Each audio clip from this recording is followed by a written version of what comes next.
journal, Henri Ochocho.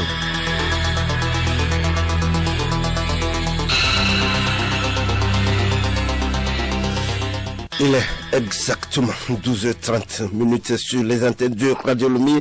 Mesdames, Mesdemoiselles, Messieurs, bonjour. Les titres de ce journal: le projet de loi portant réglementation de l'exercice de la profession d'ingénieur et création de l'Ordre national des ingénieurs du Togo, désormais adopté par les députés.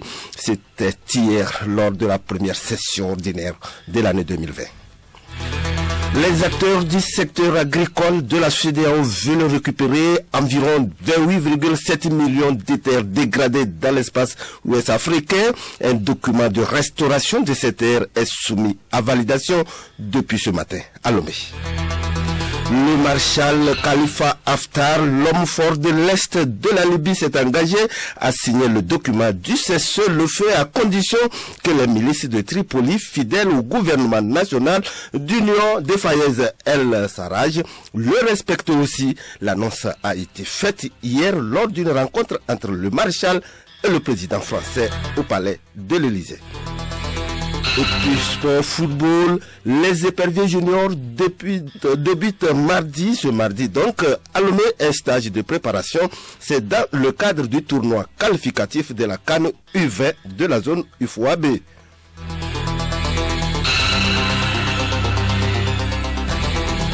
radiolomé.tg.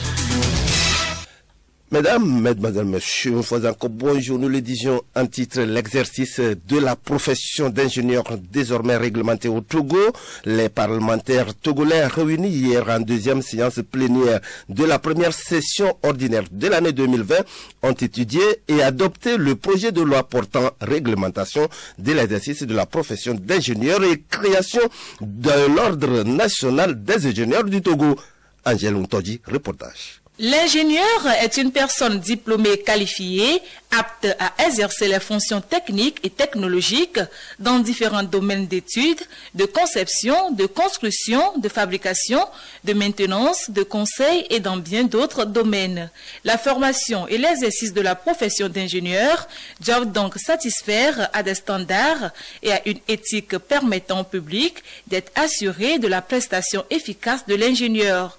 Pour ce faire, le présent projet de loi adopté à l'unanimité des députés définit clairement le champ de pratique de l'ingénieur, ses missions ainsi que les conditions à remplir pour l'exercice de la dite profession.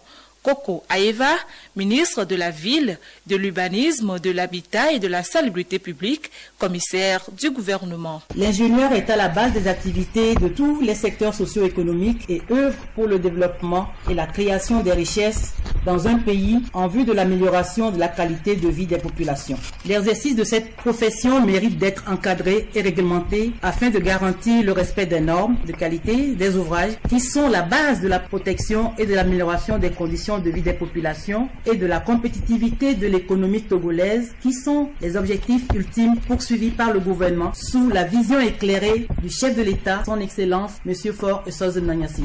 Par le vote de ce jour, vous venez d'offrir à l'exécutif un outil juridique précieux afin de lui permettre de lutter efficacement contre l'exercice illégal de la profession d'ingénieur dont les conséquences néfastes ne sont plus à démontrer. Le dit projet de loi crée également l'Ordre national des ingénieurs. Cet ordre est un atout indispensable à l'exercice efficace et responsable de la profession d'ingénieur. L'ordre contribuera également à éviter l'exercice illégal et non conforme de la dite profession, car nul ne peut exercer la profession d'ingénieur au Togo s'il n'est inscrit au tableau de l'ordre. Chantal Yawadi Borichegon, présidente de l'Assemblée nationale. L'Ordre national des ingénieurs est institué au Togo comme un organe de surveillance de la pratique illégale du métier d'ingénieur. Il va désormais œuvrer à redonner à ce corps de métier toute sa valeur et toute sa place dans notre pays. Je voudrais particulièrement que la présente réglementation ouvre une nouvelle ère aux ingénieurs du Togo. À travers ces dispositions relatives notamment aux sanctions pénales contre l'exercice illégal de la profession d'ingénieur, la présente loi se veut le cadre juridique idéal permettant d'assainir l'exercice de la profession. Le présent projet de loi prévoit aussi un code de déontologie qui sera consacré par un décret d'application en Conseil des ministres en vue de s'assurer du respect par l'ingénieur des standards et de l'éthique de sa profession. Merci à toi, Angèle Huntodji. Nous le disions également en titre, 28,7 millions d'hectares sont dégradés dans l'espace CEDEAO, une situation qui préoccupe au plus haut degré les acteurs du secteur agricole de la sous-région. Un document de restauration de cette terre est soumis depuis ce matin à Lomé à validation. Pendant 2 jours, des experts vont analyser et valider techniquement le document programme. Odette Pira. L'élaboration de ce document programme a démarré il y a 2 ans. En effet, face à une population sans cesse croissante et un espace qui se dégrade, le défi est majeur selon les experts de la CEDEAO. La CEDEAO estime à 13% l'espace de terre que perd chaque pays par an. Pour l'heure, il faut récupérer environ les 27 millions de terres perdues dans l'espace. D'où l'élaboration de ce document. Alain Traoré, directeur en charge de l'agriculture de la commission de la CEDEAO. Chaque année, nous perdons 13% de nos terres arables agricoles au niveau de pratiquement tous les pays, en moyenne 13%. Quand vous cumulez tout ça, ça vous fait des superficies, pour donner une idée, comme le Sénégal, et puis des pays comme le Togo. Donc si vous perdez ça chaque année, à l'usage du temps, ça veut dire que vous avez énormément de pertes de terres qui peuvent être consacrées à l'agriculture. Nous devons récupérer grosso modo 27 millions d'hectares de terres dégradées qui auraient pu être consacrées à la production agricole pour atteindre la sécurité alimentaire. Pour faire face à cette situation au Togo, il faut promouvoir certaines cultures que nous précise Kofi Afaoubo, chef pédologie et cartographie des sols à l'ITRA. Quand vous allez par exemple au nord du Togo, la culture en terrasse qui se fait avec la disposition des cordons de pierre. Il y a les légumineuses qui sont annuelles comme le soja, le niébé, l'arachide. Prennent part à cette rencontre les délégués des 15 pays de l'espace CEDEAO. Toujours en page nationale, lancement hier lundi de la 2e tranche de ville nouvelle Well City à Adédikopé, destinée à la classe moyenne africaine avec des logements à coût abordable, payables sur 5 ans, soit 60 mois. L'événement vise à faciliter l'acquisition par les jeunes ménages à des logements écologiques, économiques et de qualité à un prix compétitif. La cérémonie de lancement de ce projet se situe dans le cadre des manifestations de la journée internationale de la femme. Ceci en vue de rendre un vibrant hommage à la femme. Emmanuel Améblamé. Situé en périphérie du Grand Lomé à 20 km au nord du centre-ville, sur la nationale numéro 1, la seconde tranche de Well City offre une panoplie de villas de très bonne finition. Well City dispose d'espaces intérieurs aux normes pour 4 types de modèles, de 3 à 4 pièces de 75 m² à 125 m² habitables, avec des options évolutives intégrant des jardins et des espaces pour 1 ou 2 véhicules. Emmanuel Kodjo Ayao, directeur technique Well City. Pour les villas de la 2e tranche, vu la demande des clients, nous avons pensé maintenant intégrer, faire les réservations de climatisation, de chauffe-eau et la haute au besoin. Donc la tranche 2, elle sera finie exactement comme la tranche 1 avec ses avantages. C'est par rapport à la journée de la femme. C'est la femme qui gère le foyer. Pour un foyer stable, pour que monsieur puisse avoir un chai, si vous avez une femme derrière vous, c'est facile de réalisation. Alors nous avons pensé aux femmes en choisissant leur journée spéciale pour pouvoir lancer la 2e tranche, histoire de leur faire hommage. Well City offre des logements dotés de parcs aquatiques, d'un hôtel, d'une école, d'une clinique ainsi que des commerces, des espaces verts et des aires de jeu. Fanelia Emefa, responsable marketing et communication Well City. Vous en avez juste pour quelques millions de francs CFA pour avoir une villa à Well City, échelonnée aujourd'hui sur 5 ans. Au départ, c'était 1 an, 2 ans, et nous allons aujourd'hui sur 5 ans. C'est un paiement par tempérament. Par tempérament, c'est-à-dire vous payez sur fonds propres, et donc c'est vous qui définissez. Le paiement peut être mensuel, ça peut être trimestriel, ça peut être semestriel. La F3 à 19 millions. La F3, nous avons 2 types. Nous avons la F3 et puis la F3+. La différence, c'est que la parcelle est un peu plus grande et puis vous avez garage pour 2 voitures. Et également la salle d'eau, vous en avez une de plus. Donc la F3+ est à 25 millions. La F4 est à 29 millions. La F4+ à 35 et puis la F5 à 37. Le paiement se fait par virement bancaire. Alors, Well City à l'étape finale, c'est une ville. Partiellement financée par le groupe Coris Banque International, Well City offre des atouts, notamment la sécurité foncière, la qualité des matériaux et la possibilité de bénéficier de crédits immobiliers à des taux bonifiés avec des banques locales. Dernièrement, en page nationale, redéfinir de nouvelles stratégies et orientations en vue d'améliorer la prise en charge des enfants et familles vulnérables de SOS Village d'enfants de l'Afrique du Nord, du Centre et de l'Ouest. L'équipe de management du bureau régional tient depuis ce matin une réunion à Lomé. Il s'agit pour SOS Village d'enfants de diversifier les actions visant à offrir aux enfants vulnérables des conditions minimum de survie. Geneviève Bogno. L'ambition de SOS Village d'enfants est d'améliorer la prise en charge des enfants en danger afin de les extraire de leurs conditions précaires et de les aider à réussir dans la vie. C'est pour donc relever ces défis que l'équipe de management du bureau régional SOS Village d'Afrique discute à Lomé des approches en vue de revoir la qualité de la prise en charge des familles et enfants vulnérables. Benoît Piot, directeur international de la région Afrique centrale et de l'Ouest. L'objectif de cette réunion, c'est de discuter sur les nouvelles approches et en tout cas l'amélioration toujours de la qualité qu'on recherche pour les enfants et les jeunes sont dans notre prise en charge et notamment autour de la participation. Parce qu'il faut savoir qu'aujourd'hui, on souhaite qu'il y ait de plus en plus de participation de leur part, qui doivent être actifs dans la définition de leur futur. Et donc nous, on doit travailler avec eux là-dessus. Mais aussi, on va visiter les programmes et les activités de SOS Togo pour pouvoir leur donner des conseils et aussi pour pouvoir s'imprégner de ce qui se fait pour mieux définir les nouvelles stratégies. SOS a célébré en 2019 70 ans d'impact. La campagne Je te vois a été lancée en vue de rendre plus visibles les enfants et les jeunes. En 70 ans d'expérience, des défis restent à relever. Retrouvons Benoît Piot. Il y a plusieurs points. Le premier, c'est une meilleure reconnaissance du rôle des mères SOS, donc du centre de la prise en charge familiale, le modèle familial, mais d'une manière générale du personnel de prise en charge. Au niveau de la région, il faut qu'on arrive à mieux reconnaître et à mieux spécialiser cette profession parce qu'on a besoin de professionnels formés qui s'occupent de ce public vulnérable. Et donc, il faudrait développer ce curriculum. Ensuite, il faut aussi qu'on travaille beaucoup sur l'amélioration du cadre juridique et du cadre, je dirais, de la qualité de la prise en charge au niveau des structures existantes. SOS Village d'enfants est actif dans 136 pays et territoires à travers le monde. L'ONG aide des centaines de milliers d'enfants chaque année à travers la prise en charge alternative, le renforcement de la famille, les écoles, les centres de santé et d'autres activités à base communautaire. Le journal Henri Ochocho. Actualité internationale, cap sur le Burkina Faso, eh bien, au moins 43 personnes ont trouvé la mort dimanche. Selon plusieurs sources, des groupes d'autodéfense ont ciblé les villages de Dingala, de Barga, dans la province de Yatenga.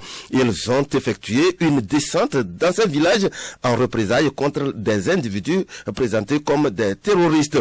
Se référant aux assaillants, les autorités parlent, elles, d'hommes armés non identifiés. Les victimes ont été inhumées en présence des ministres de la Défense et de l'administration territoriale qui se sont déplacés sur place.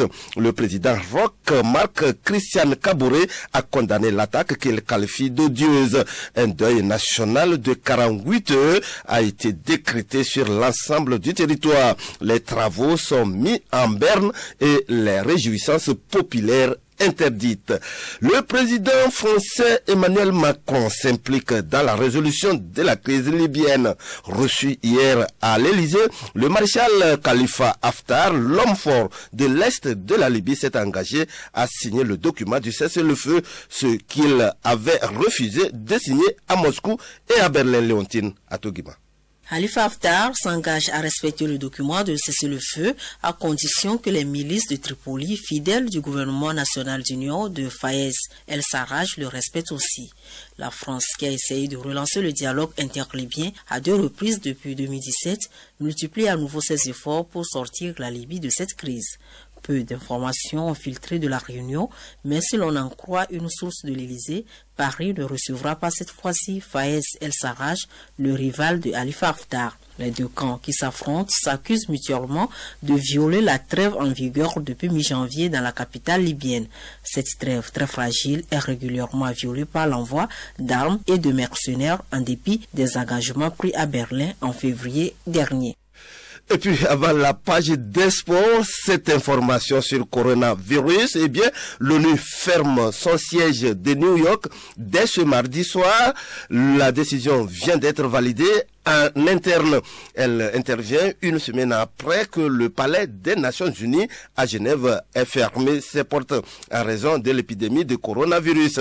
À partir de ce mardi soir donc, les visiteurs ne seront plus acceptés dans les bâtiments de l'ONU pour tenter d'enrayer la propagation de l'épidémie de coronavirus. Un bâtiment qui accueille un millier de visiteurs par jour en temps normal. La décision intervient alors que l'État de New York a déclaré l'état d'urgence.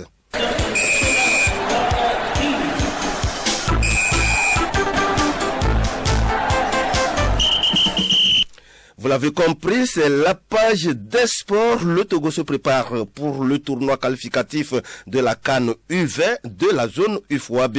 Les éperviers juniors sont en stage de préparation à partir de ce mardi à Lomé, Yao, Kamake. C'est un stage de préparation d'une semaine sous la conduite du nouveau coach de la sélection, Nieni Sebabi. Ils sont au total 38 joueurs convoqués, issus des centres de formation, des clubs de première, deuxième et troisième division pour prendre part à ce premier regroupement.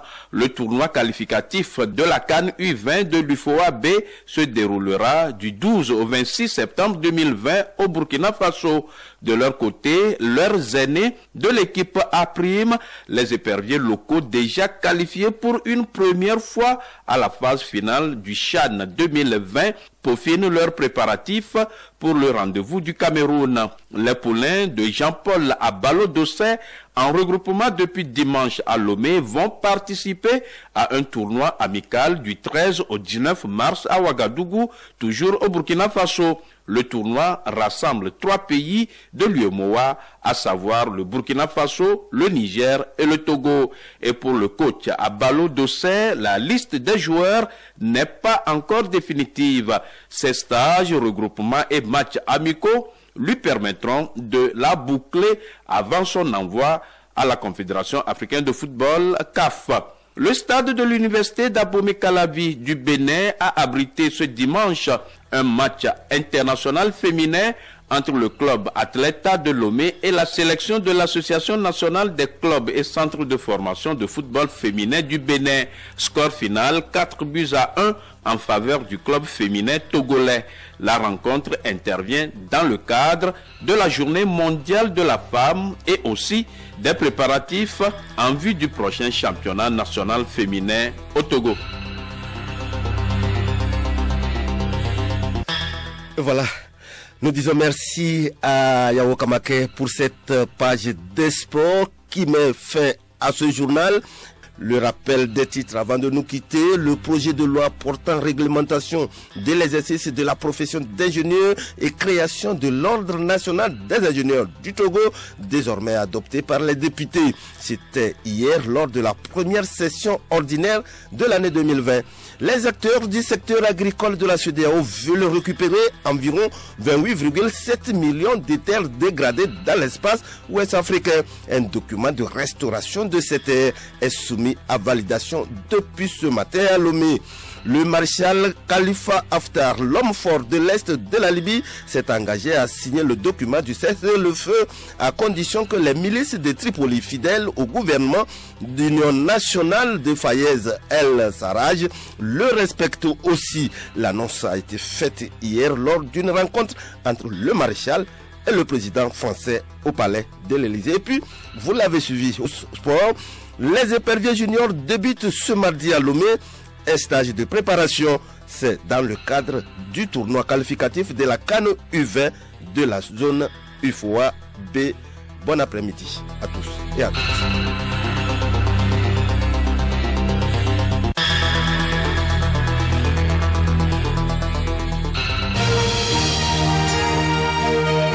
Radio Lomé, boîte postale 434, email radiolomé@radiolomé.tg.